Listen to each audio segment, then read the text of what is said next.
Hey everybody, it's Callus, back with more Callus Invitational 6 content, and boy are we deep. No more messing around, all important matches from here on out. This is a big one, as they all are going to be. No matter how these players finish at this point, they have secured a top 6 finish, which is really good. Very, very impressive, given the 32-person pool and how strong the pool is. It's very hard just to get where these players already are. Both of these players, SoulWind and Jirachee, having their personal best ever Callous Invitational. SoulWind having played in all 6 of these, whereas Jirachee has played in 2 of them prior to this. But like I said, it's going to be no matter what the best finish for either of them ever. Like I said, loser here will be out in the 5th/6th position, but the winner here is going to play in our 4th place match, which is against the yet to be determined winner of Johnny G2 and Jabba the Griffin, which is going to play tomorrow. And yeah, I mean, basically they're 2 wins away, this match and then that following match that we just talked about, from guaranteed money. Even 3rd place in this, and of course they can go on to win the entire tournament, but even 3rd place in this is 20% of the overall pool.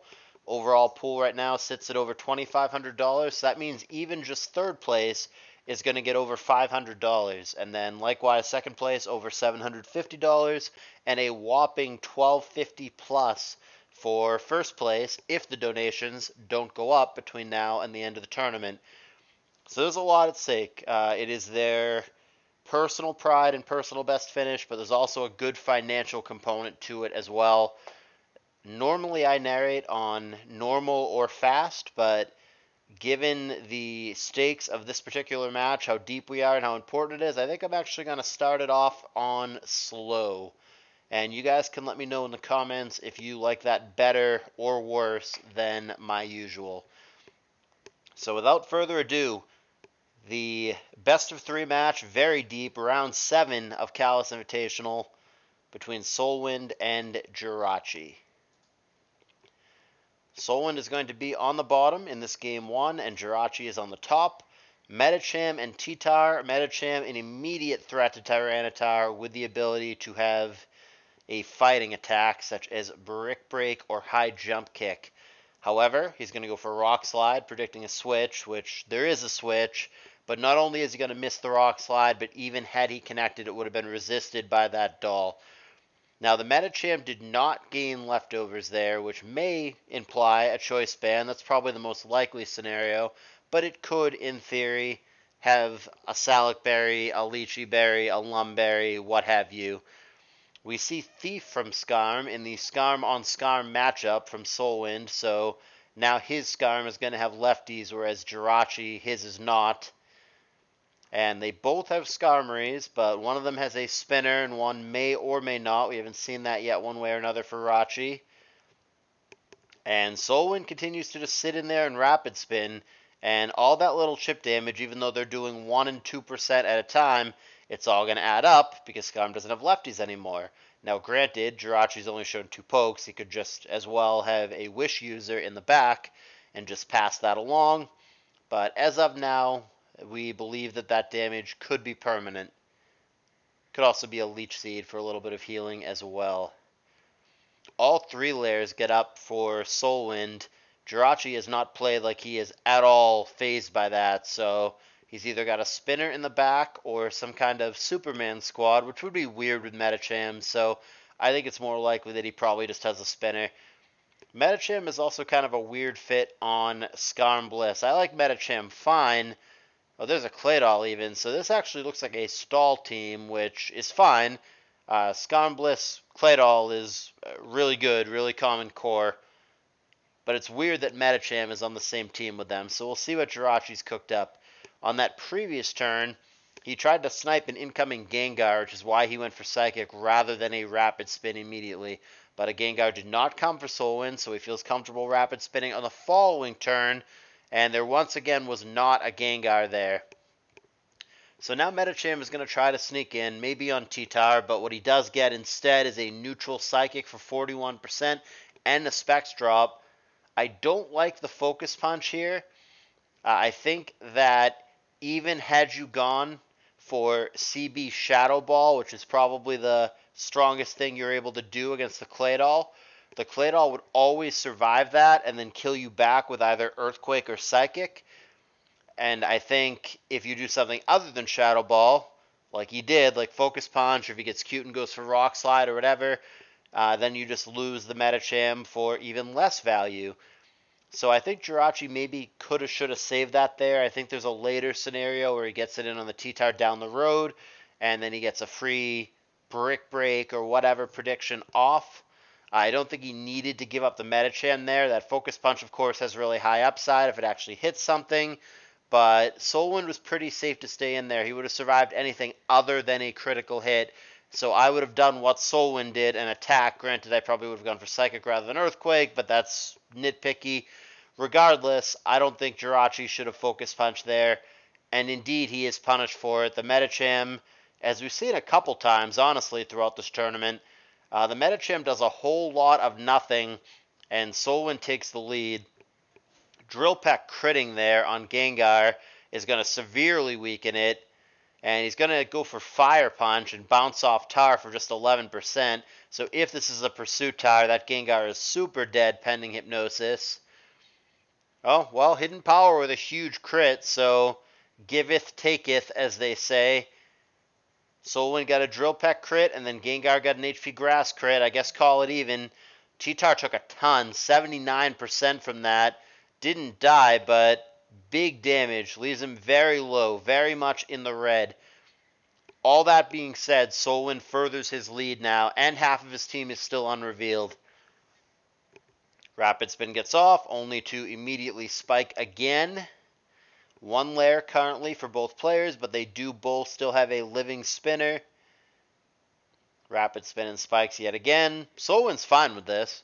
Every time this happens, he just gains lefties. He's just healing his Scarm, so totally fine. Happy to play this game as long as Jirachee would like. Full power, of course, is going to kick in eventually, as it does here, but really nothing preventing him from just spiking again if that's what he wants to do. Interesting that he goes for Drill Peck rather than spiking. I don't know that I personally agree with that play, but probably inconsequential, even if it is a minor thing that I would have done differently. He's just going to spike up now after Bliss gets a soft boiled off, so whatever. One layer each. Still half the squad unrevealed for SoulWind, and one hidden poke in the back for Jirachee. S-Toss, for lack of something better to do to the Scar, might as well get some amount of chip. And Spike's layer number 2 comes down. Swampert revealed this point for SoulWind, coming in for the first time. And it's going to eat an S-Toss, which we see based on the damage. It is a bulky Swampert, not an off-purd or an Endeavor purd or whatever. And he's going to opt for Roar. And that will not reveal the mystery last poke for Jirachee. It just brings out the Claydol again, who's not comfortable staying in. And it's going to be Bliss on the bad end of a Surf, but she's okay with that. It's just 12%.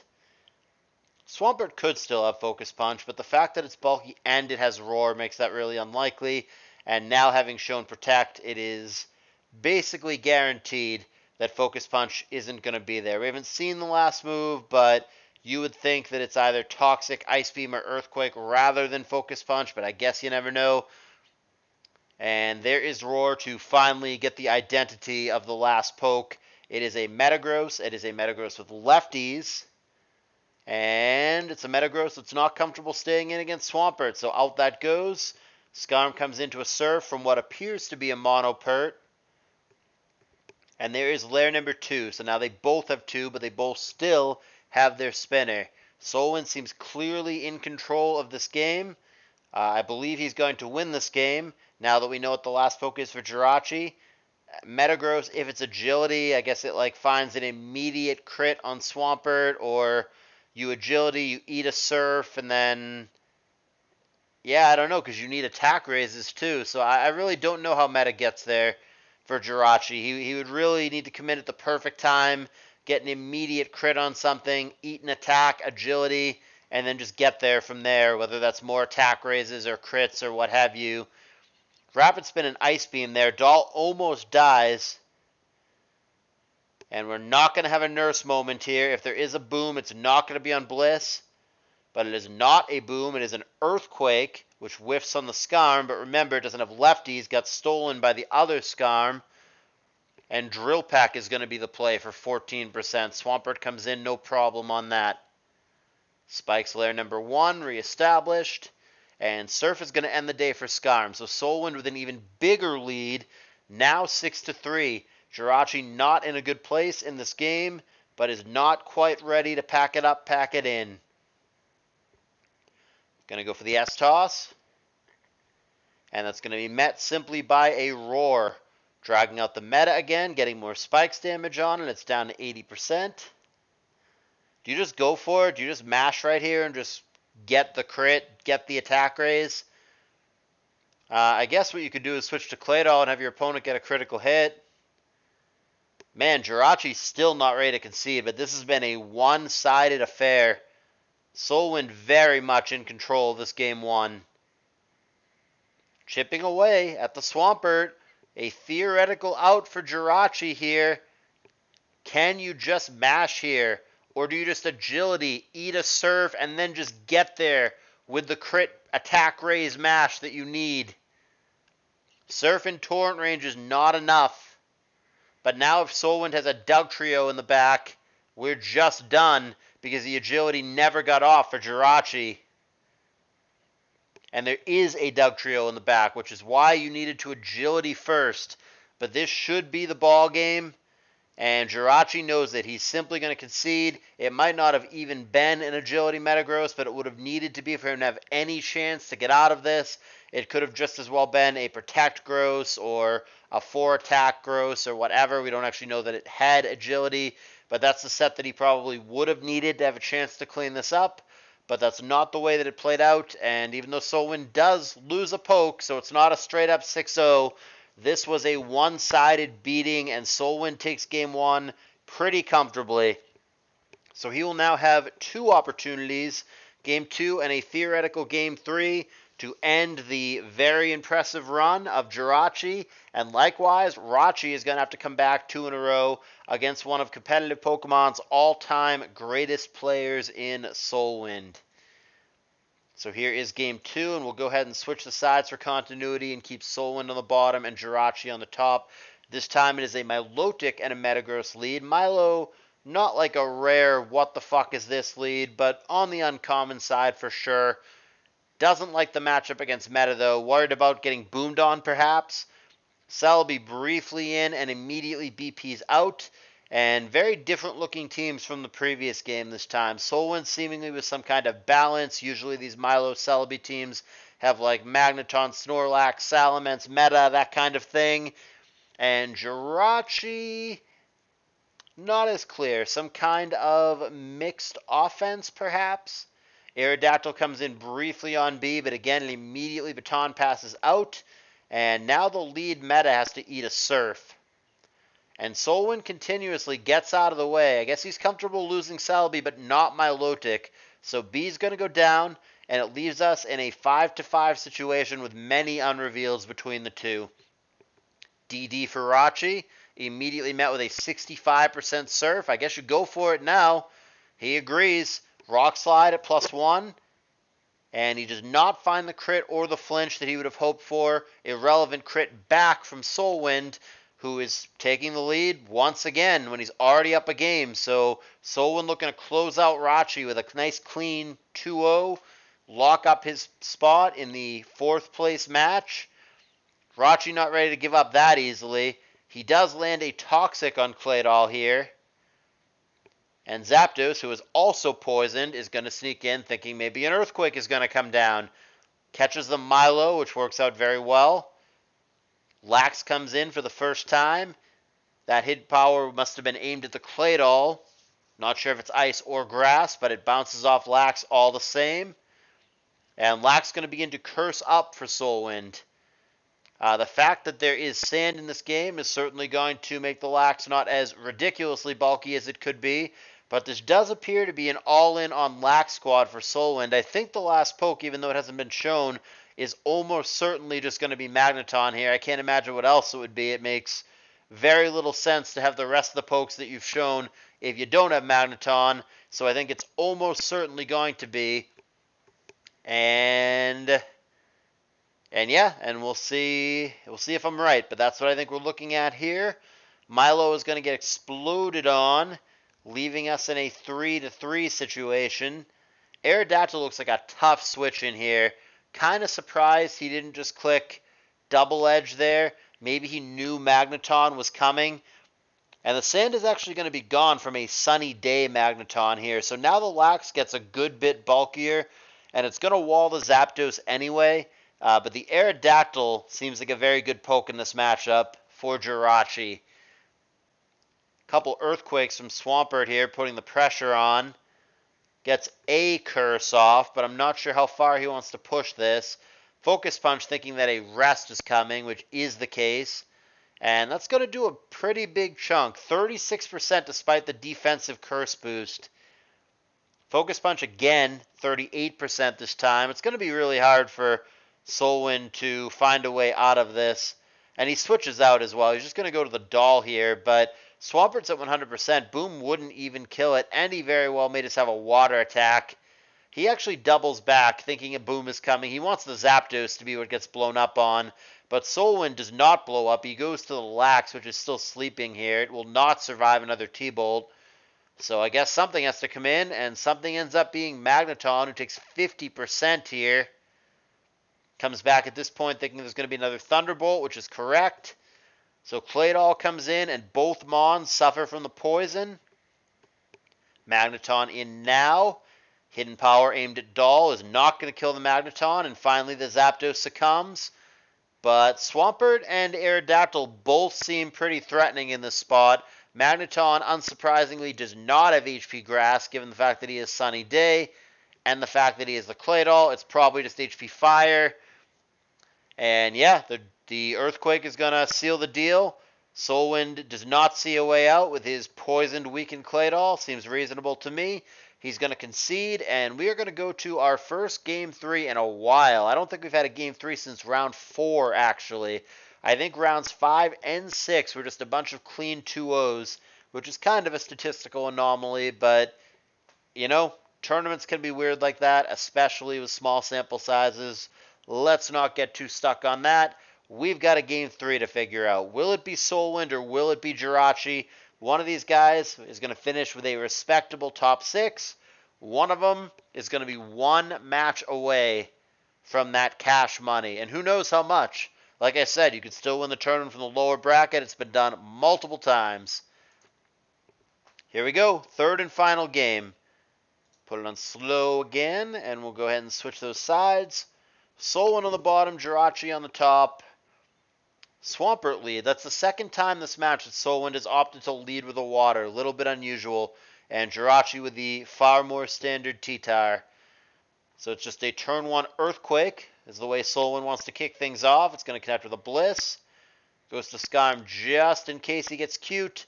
But he doesn't. He just goes for an EQ again, which is obviously going to blank on Skarm. And it's probably a free spike here unless he's ultra conservative and goes for an immediate roar or an immediate double to Doug or whatever. But there's no funny business. It's a standard turn.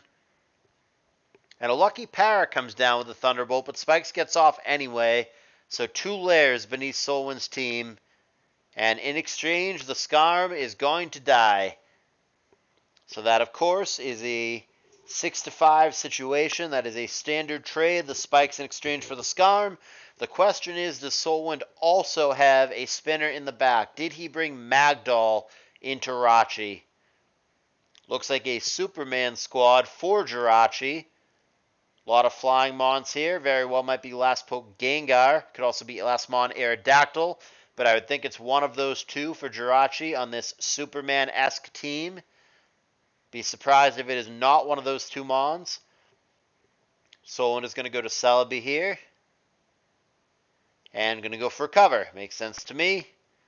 And he's going to be roared away, which is going to prompt out the Magneton that has already done its job. But if SoulWind can get any additional value from it, even better. Blissey comes in. Should be pretty safe here, whether it's T-Bolt or Toxic or what have you. And it does end up being Toxic to put her on a bit of a clock. But almost certainly she will stay in and get a soft-boiled off here. T-Tar comes in for SoulWind. This looks remarkably similar to a very well-known BKC squad that he was using a ton in 2017. It was very popular at the time. The last poke on that squad, if it is that, is Aerodactyl. And alternatively, I've seen people like Mana and ABR use this with Flygon as the last poke, so it could be that as well. But let's not forget what just happened there. Don't want to miss that. The T-Tar, who had just come in for the first time and hadn't shown anything at all, immediately on his first attack goes for an Ice Beam, and in doing so, catches and one-hit KOs the Flygon for Jirachee, and SoulWind once again with a big lead, 6-4. I know we're in Game 3, so Jirachee won a game, obviously, as you guys saw.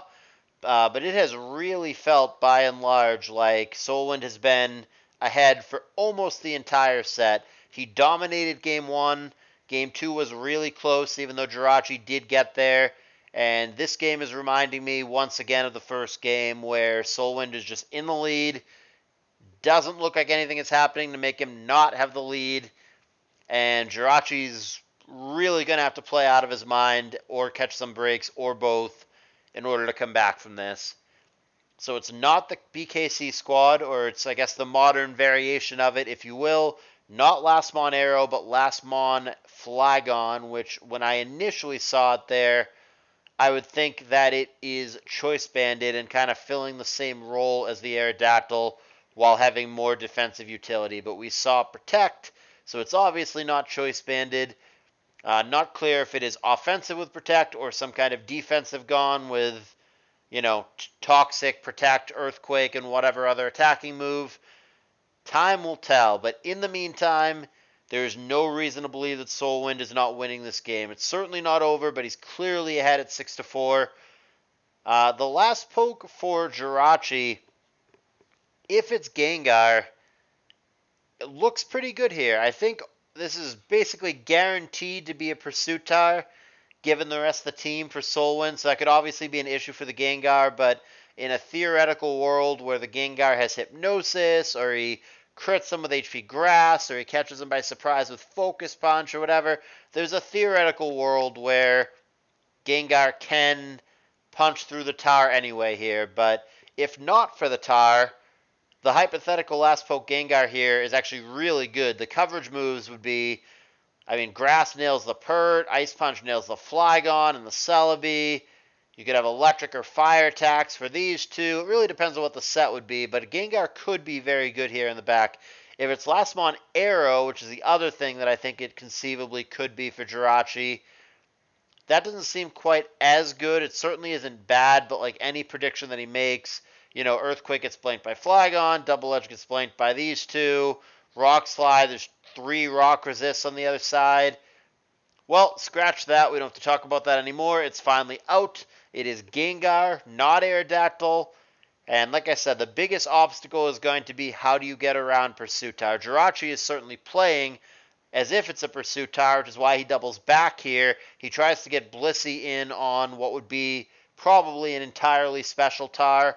And I think the plan for Jirachee, as it probably needs to be, is to get the Tar in a couple times on those spikes, chip it down, slowly but surely get it low enough to where it can't actually safely trap the Gengar anymore. And maybe Gengar, whether it's with or without needing a crit, the Gengar has a chance to actually beat the Tar one-on-one. Of course, you do always have the out of freezing it, but that's a desperation play that he's not going to want to make. You're not going to want to fish for Ice Punch freezes into T-Tar unless there is absolutely no other way out.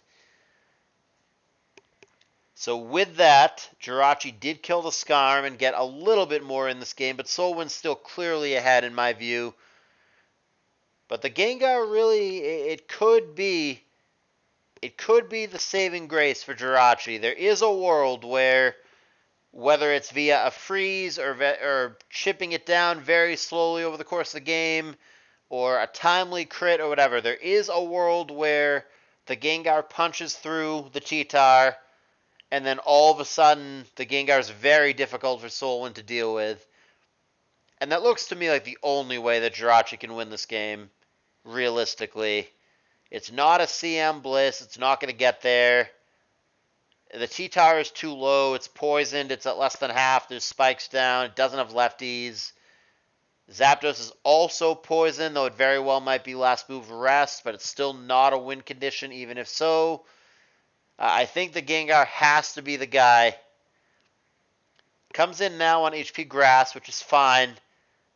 And it eats the Wish, so no problem. Back up to full. Got to make the right prediction here and or get lucky with a freeze. Going to start things off with a Will-O-Wisp. And that's going to be exchanged for Leech Seed, which is whatever. Both those things are going to go away when the respective Pokemon switch. Gengar cannot stay in here. And does not. Here's Bliss thinking it's going to be T-Tar time. But because it is Baton Pass rather than a switch, he's going to have the option to go to whatever he wants, not necessarily T-Tar, and it's going to be Flygon in this case.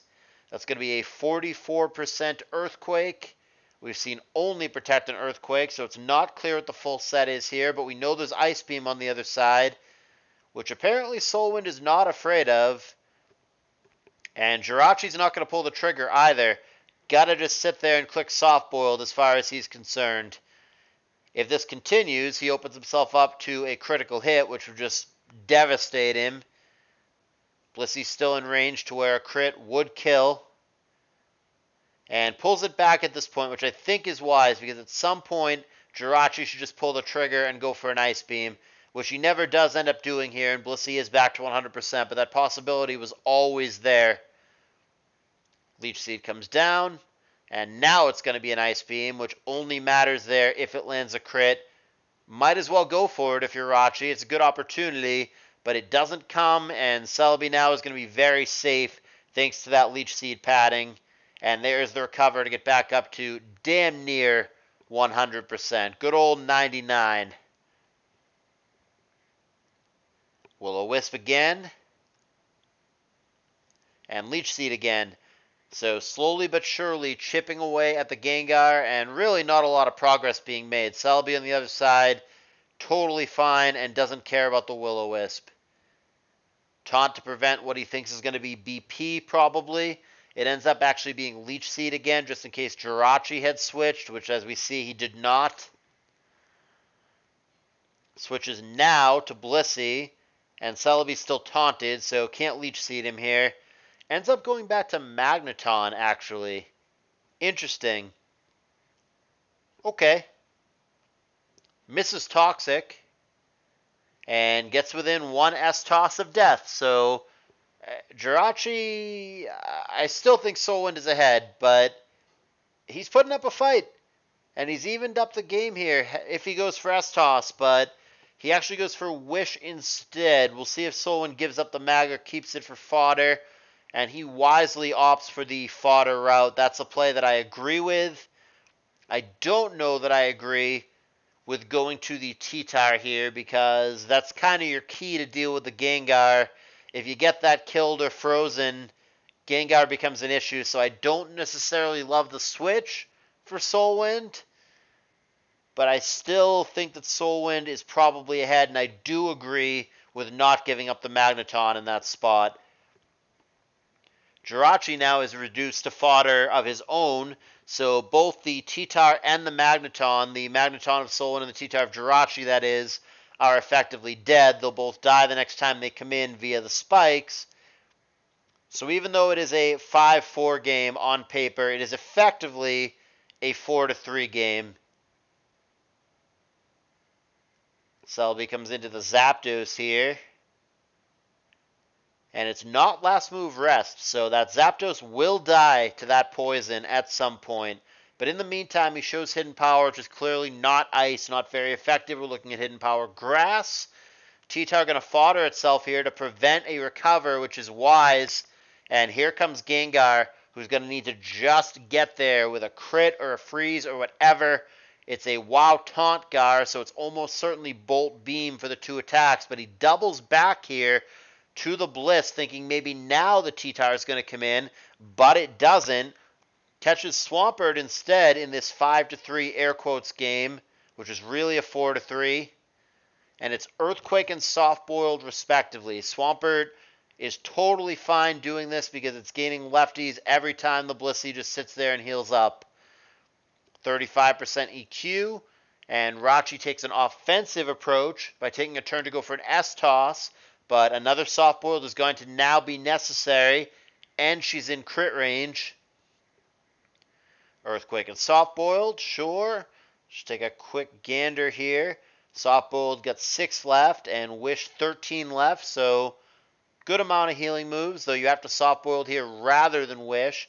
What he could do, though, is Wish now on this turn, but SoulWind has managed to get his Swampert back up into the green. Here comes Zapdos. On Earthquake, that's good. That pressure is going to cost him 2 PP, and the Zapdos is going to come in for free other than the poison damage. Protect, milk the poison damage, might as well. We know this Gengar, I mean, we don't know, but we can very safely assume that this Gengar, being WoW Taunt, does not have HP Grass. So, unfortunately, I think the Swampert here for SoulWind is a Pokemon that Jirachee is really going to have a hard time getting through offensively. Flygon comes in for SoulWind. Feel like we haven't seen that guy in a while. 45% EQ. And there is Soft Boil, but Bliss has got to be getting low. She's only got 4 of those left. Earthquake again. And Ice Beam, so crit almost certainly didn't matter there. Flygon going to die, but it's going to leave Blissey at a pretty questionable 28%. And we know that Swampert's faster here. So back to Zapdos we go. And it's going to be another wasted 2 PP on a blanked Earthquake on the Pressure Mon, so that's good for Jirachee, but the Zapdos is getting low, and we know the Pert has Protect here as well, which of course he's going to go for. Toxic really adding up. Zapdos here on its last legs, or I guess wings.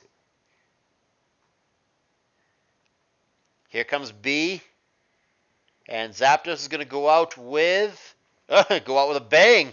Go out with a crit Thunderbolt there. That was good. Non-crit would not have killed Celebi there. So that was certainly a good move to have be your last. Zapdos going to faint, and it's going to leave us in a 2-3. But remember, Magneton effectively dead. So this is actually basically a 2-2 game, and Jirachee has spent the vast majority of this game significantly behind. So really and truly, really good on him to somehow pull this one back. That is not what he wants to see. He gets the Will-O-Wisp, and it is immediately refreshed away by SoulWind. So now Jirachee, I think, has no choice but to play for a freeze. I don't love the taunt saying that you can't refresh anymore. It is almost certainly Ice Beam or Surf as the last move for SoulWind. It can touch the Gengar, and it opens you up to this as well. He fodders the Magneton at this point, and this is exactly why you save it. And now if it's a Pursuitar, Jirachee's in some rough shape. He needs an immediate critter freeze, or he is just boned by the Pursuitar. And yeah, Crunch ends the day. Gengar's gone, which I think leaves him in a really hard spot, because now, I mean, not only is the Blissey super low, if it survives at all here and gets a soft boiled off, the healing options are going to be so limited. It is faster, so Jirachee is not dead right here, right now, this moment. Crunch there would have been enough, or Earthquake in this case, had the T-Tower been faster, but it's not. And that explains why as well. So it's a mixed. It might not actually have Pursuit. It might be like Ice Beam, Crunch, Earthquake, Fire Blast, or something along those lines. I think it actually doesn't have Pursuit as we look at it. But yeah, the reason that the Blissey is faster, because it's not normally faster than Pursuitar, which is a strictly special mon.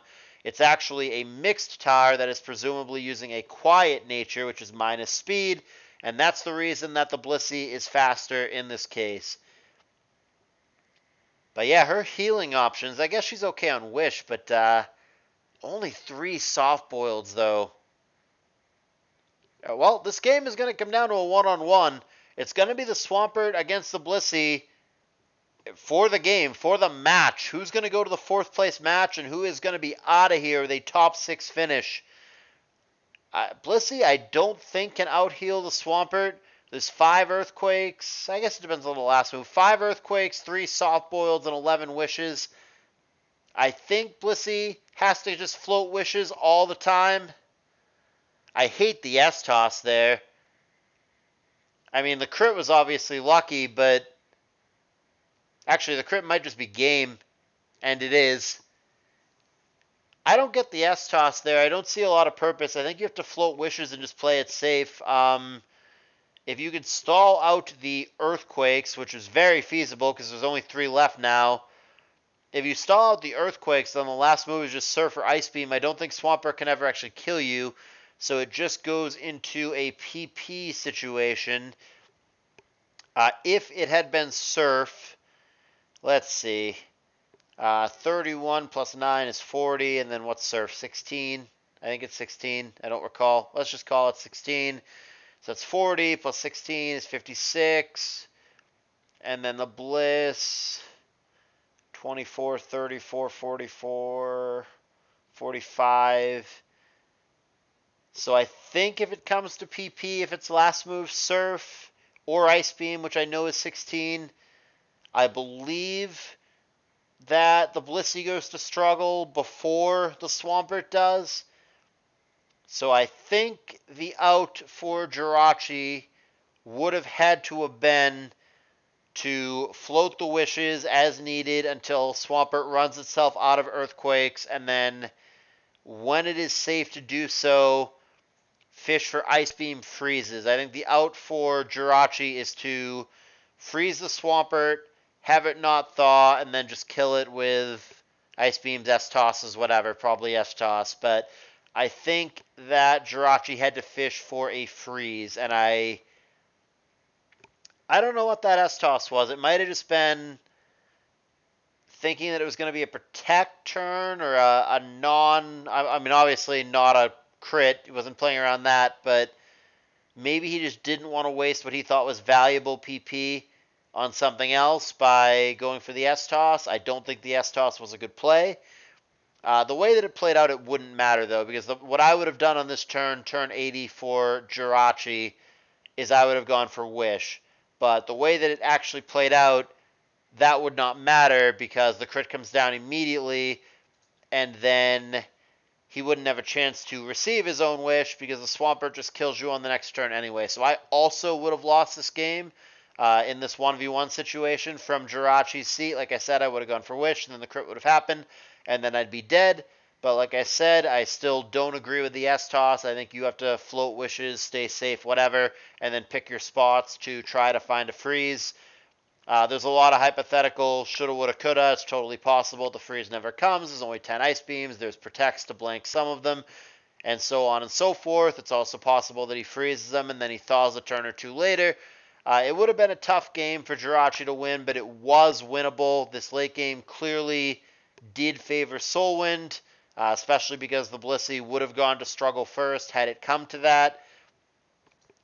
So yeah, it was close, but unsuspenseful at the end, anticlimactic given the immediacy of the critical hit. Tight one. Overall, I felt like SoulWind was ahead for most of the series, but the outcome is going to be a 2-1 series victory for SoulWind over Jirachee. Jirachee is going to be out with a top 6 finish, super respectable, his personal best ever CALLOUS Invitational finish. And SoulWind is going to be in the 4th place match against the yet-to-be-determined winner of Johnny G2 and Jabba. And that'll wrap it up. I feel like this is a longer video, and I've done plenty of talking, probably too much. Hope you enjoyed it. If you did, please feel free to leave a thumbs up. I think I accidentally just showed you my desktop. I can show you again if you want. I'm not sure what I hit there to make that happen. Well, regardless, appreciate you guys, and I'll see you in the next video.